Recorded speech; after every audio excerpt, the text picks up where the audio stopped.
Hi guys, this is Ravenclaw What If. Welcome back to another What If story.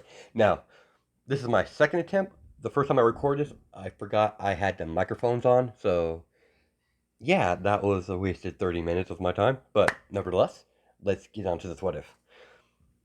As we continue where we left off, Izuku and Kasuki was walking home from the lake, a couple miles from the house.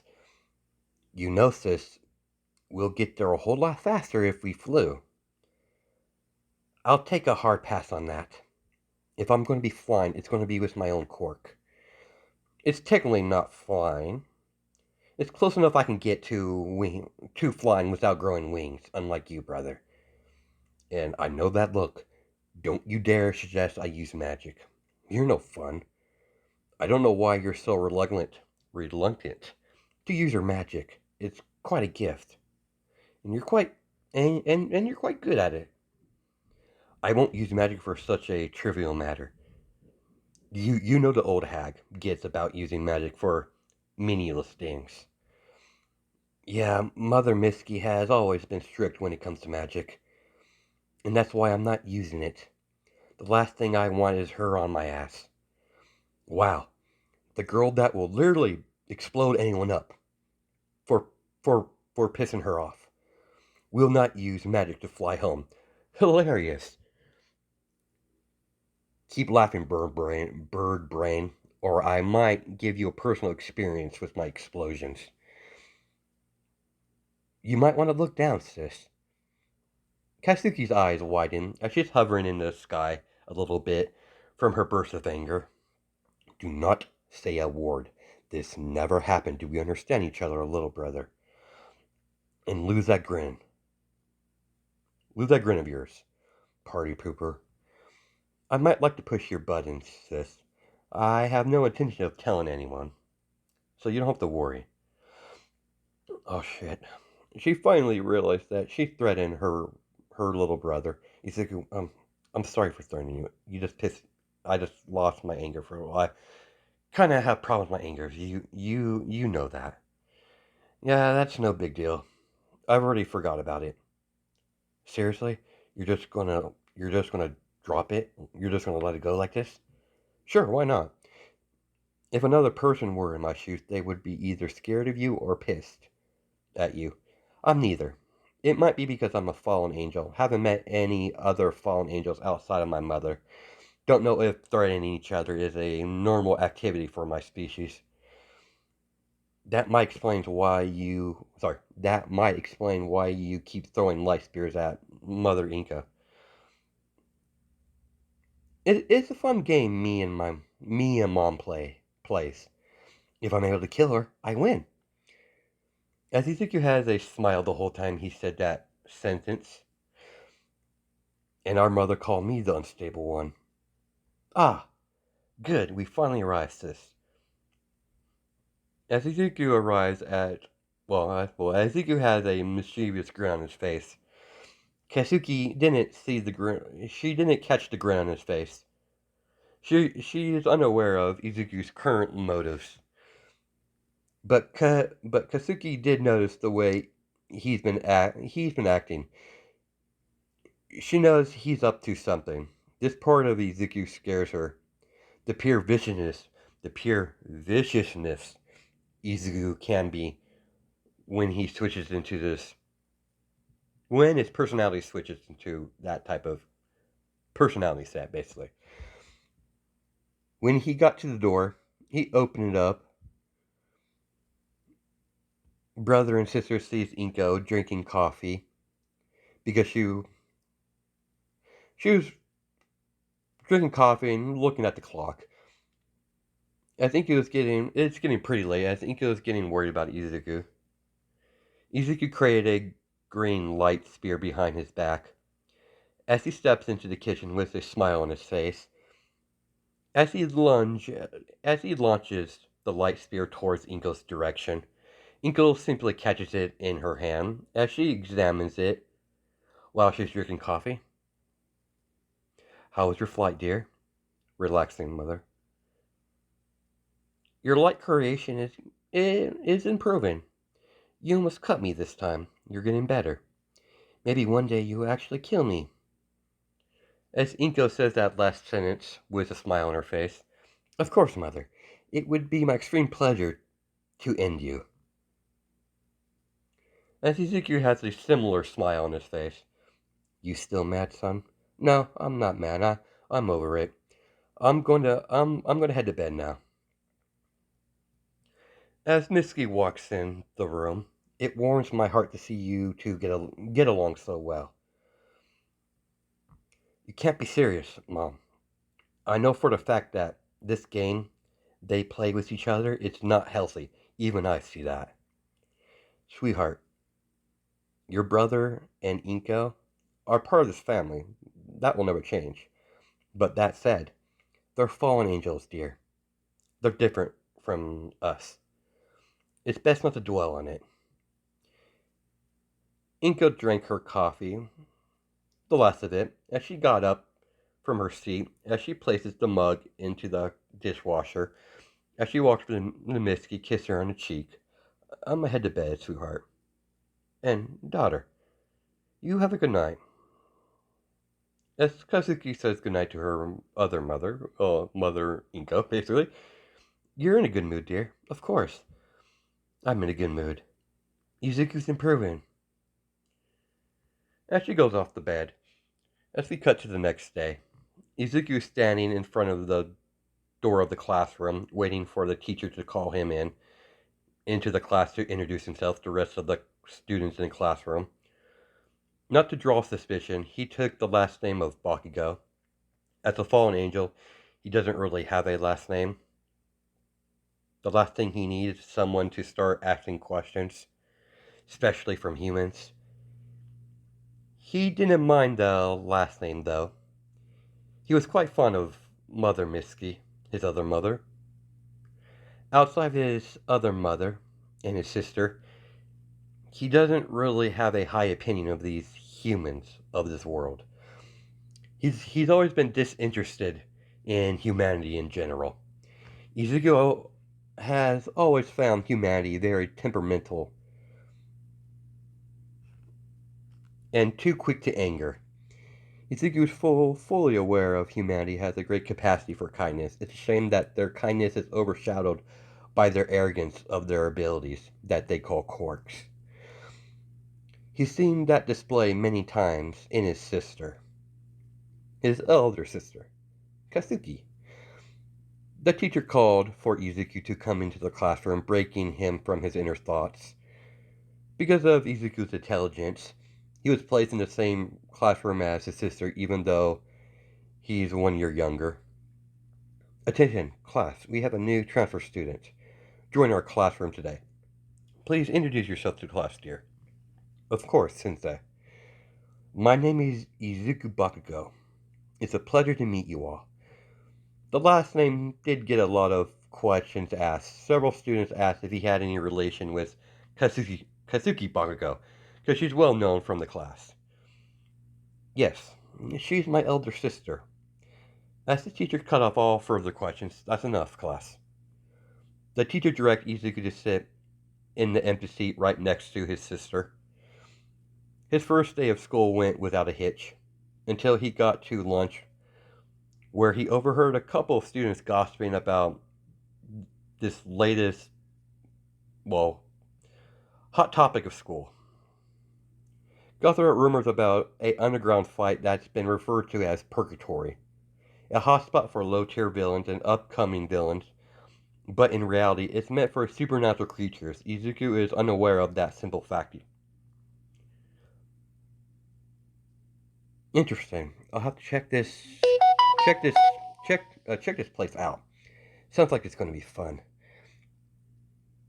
It'll be quite entertaining watching the humans kill each other. By judging by the humans that have been talking about it, seems like it's going to be some sort of deathmatch situation. When Izuku finally, well, when school finally ended, Kazuki was running towards Izuku. There you are. You ready to go home? You can go ahead, sister. I have business to attend to. What the hell does that even mean, brother? You don't need to worry your little blonde little head about it. I'll be back later. On his way, walking through the city after him and his sister said their farewells,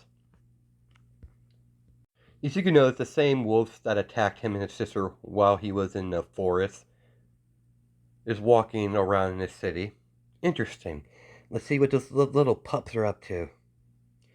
As Izuku shadows them through an alleyway. Who's there? I know you're there, I can smell you. Izuku steps out of the shadows. Behind let's say random shadow, basically. He was hiding, shadowing them a while. Chilling them and all that. You got quite a nose on you, little wolf. You. Because of you and your bitch of a sister, we got kicked out of our pack. I'm gonna kill you, and when I'm done with you, your bitch of a sister's next. Such fun, such fun. you, it's such wonderful to hear such kind words from you, Lycans. But, as he points his finger up in the air, that means you're fair game. I can kill you all without any repercussions from your pack. Or your ex-pack, if you like me to say it that way. Prepare yourselves, little wolves. Your reckoning is upon you. Now the question is, which one of you I'm going to kill first? Choices, choices, choices. As Izuku's acting like he's a kid in a candy store. He doesn't know which one to pick.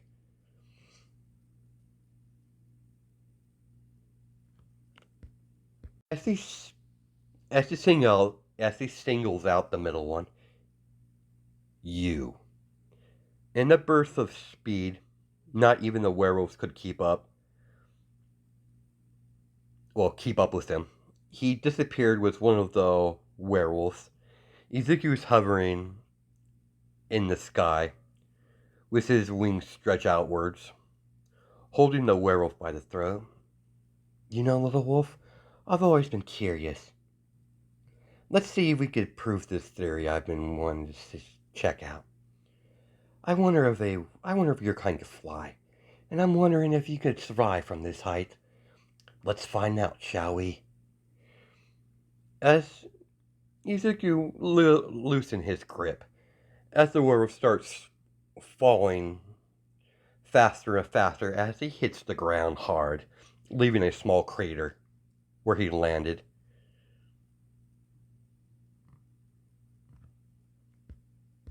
As there's a loud crash as the werewolves saw their companion on the ground, as they see something coming towards them from the sky. The moment Izuku landed next to the werewolf that was on the ground, trying to heal from the fall, he plunged a light spear in the werewolf's head, killing him instantly. As they look shocked, as they start to walk backwards. What the hell are you? Izuku pulled out his light spear out of the skull of the werewolf as he crushes the light spear in his hand, dissolving it into nothingness. I butchered that, by the way, but nevertheless. Well, little wolves, I would love to sit here and play with you, little cubs, but I'm a very busy angel. I'm going to have to make this quick. Goodbye. As two magic circles appear above the two werewolves, immediately, holy lightning comes shooting out, vaporizing the werewolves. As he released the barrier that he placed ahead of time before he confronted the werewolves, it's a good thing I placed this out. It's a good thing I placed this out ahead of time. The last thing I needed is a random human to stumble upon the scene, or I would have to kill another, one, another, well, person. Haven't killed a human yet, but nevertheless. Now let's see if we can find this Purgatory place. After hours of walking, the sun has finally set, Izuku noticed a group of street punk girls wearing some sort of high school uniform, loitering a empty abandoned parking lot, leaning against their motorcycles. Leader, we have someone coming our way. As Izuku walks up to the ladies, hello, ladies. What do you want, kid? Isn't it past your bedtime, little boy? Aren't you a charming creature? What do you want? I'm looking for something. Hopefully you lovely ladies will be able to help me. Should I get rid of him, leader? No. Let him stay. What's your name, kid? Izuku. Well, Izuku, what are you looking for? I might and might not be able to help. It all depends what it is. A lovely place. I believe I heard someone call it Purgatory. I know the place. I'll give you some free advice. I suggest you forget about it. You ever heard of it? Unfortunately, I came a long way to find this place. It's your funeral, kid. And she pulls out a piece of paper as she writes down the address. Here you go. I warned you. If something happens to you, it's on you. Most appreciated. I'll get out of your hair. You have a good rest of your night, senpai. Giving a warm smile as he turns around to walk away. Girls, keep an eye on him. Are you sure, leader? Let's just say the white hair and red eye kid piqued my interest. I'm wondering what type of quirk he has. As the the street gang leader is just mostly curious of what his ability is, judging by his appearance. The white hair and the red eyes. That's not common, so she's just curious what type of quirk he has. As we cut to the Bakudo residence, as Inko's staring at the clock, tapping her fingers on the table, as Mitsuki is pacing around the kitchen. I hope he's alright, Inko. I had enough waiting. Where are you going, sweetheart? I'm going to get our son, even if I have to drag him home. This won't take long, dear. As she walks out the house, as she immediately takes flight. While Inko is tracking Izuku down, Mitsuki knocked on her daughter's door. Yeah, Mom?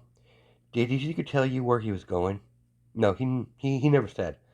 I asked him, but he didn't tell me anything. He's still not home, Mom? No, dear. Inko's tracking him down now. As we cut back to Izuku, as we have Izuku standing in front of the old decrepit house, before he could go in, two guards that guards the front entrance of the house stop him before he could go in.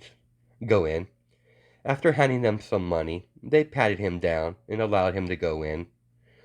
Once he stepped inside, a older man guided him through a hallway that's not part of the house structure. The hallway led through a tunnel.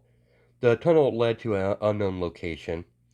The moment he entered the moment he entered Purgatory, there was a bright neon Purgatory sign on the wall of this abandoned subway that was refitted into some sort of fighting arena. To the far right, there's a bar area.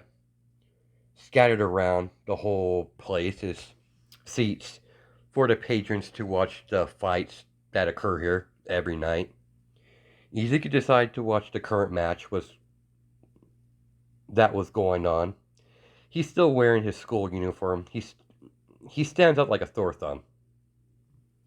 Izuku immediately noticed there are several werewolves scattered around Purgatory. Unknowns to Izuku, there's vampires as well. The werewolf that was in the current match crushed his opponent's skull, dropping him to the ground. Is there anyone in this shithole to give me a proper challenge? Another werewolf. How quaint. I might be some assistance to you, little wolf. As everyone turned to Izuku, even the vampires took notice. You smell different. Let's see what you got, kid. With pleasure, little wolf. The vampire referee opened the cage door. Sorry, some stupid thing keeps popping up. Give me a second here, guys. The vampire that plays the role of the referee opens up the cage. The cage ring. Immediately, all the supernatural creatures pay attention to the match that's about to happen. Many of the werewolves and vampires can notice Izuku isn't human. Purgatory is meant for supernatural creatures. They allow humans in. They are fully aware they are in the same room with vampires and werewolves. They know about the supernatural world. Most of them are affiliated with monster hunting occasionally. Wild rogue vampires that's not part of a covenant, or rogue wolves that's not part of a pack. Occasional other supernatural being like a banshee or all the fun stuff like that. You're a mouthy one, aren't you? Izuku simply shrugs. Before we begin, what are you? You're scent. I've never smelled anything like you before. If you're imagining to entertain me, little wolf, I'll tell you. You know I'm 5 times bigger than you. You're no fun. Immediately after that, after those words left his lips, he immediately shifted from his playful expression to his serious expression. As Izuku gets into a fighting stance, as the werewolf does in kind. As the referee closed the gate, as the referee calls in to begin the match, the werewolf in human form.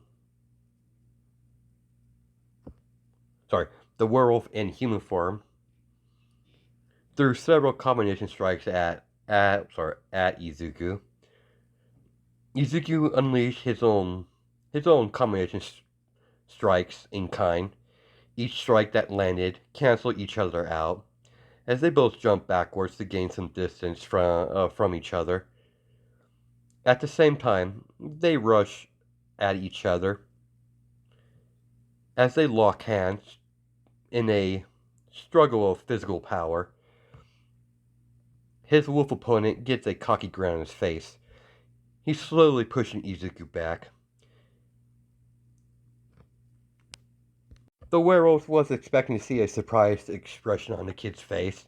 Instead, he saw a cocky grin on his face. Not gonna lie, little wolf. This is gonna hurt. Immediately, Izuku pulled him closer and knees him in the stomach with great force, as a small burst of wind was created from the pure impact of strength of Izuku. After the knee strike, he followed up with a palm strike across the werewolf's face. The moment he landed that palm strike, a white-haired, red-eyed woman walked into Purgatory, gauging her surroundings, spotting several supernatural creatures, mixed with a few humans. Inko's gaze never left her son's sight. She overheard someone behind a counter informing the patrons that this is the last call for this current match for the betting. And Inko decided to bet on the match while she can. Inko betted a huge amount of money on her son to win. Inko simply ordered a drink while she's watching her son fight, quite impressed by her son's performance. The werewolf hit the ground from the palm strike. While the werewolf's on the ground, sorry, Izuku simply kicked him as he goes flying against the cage. As he bounces off the cage and hits the ground, the werewolf jumps onto his feet with pure rage on his face as he rushed towards Izuku. as he lands several variations of combination strikes on Izuku.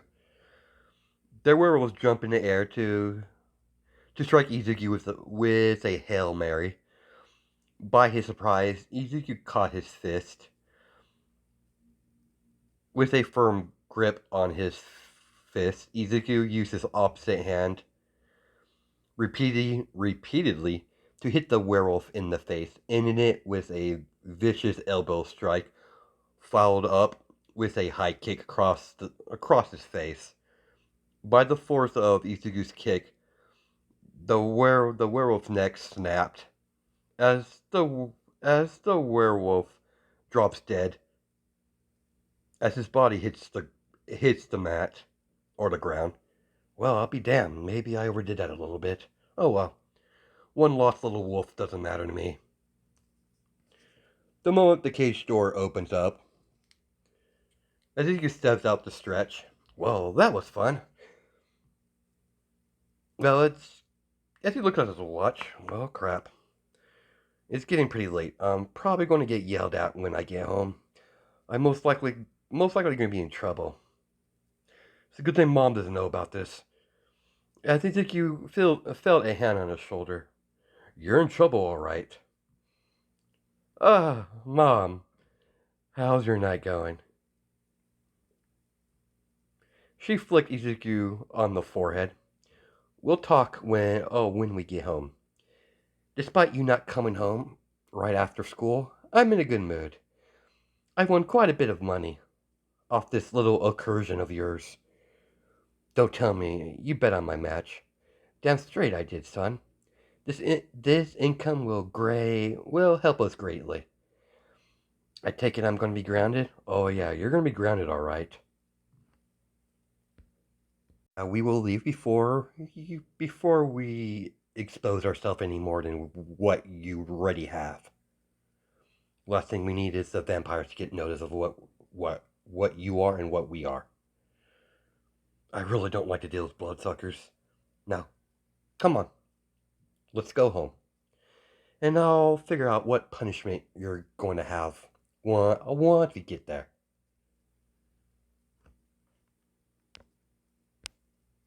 And that's probably where we're going to leave it off. Hope you guys have a good night and day, judged by time since. I'll catch you in the next video.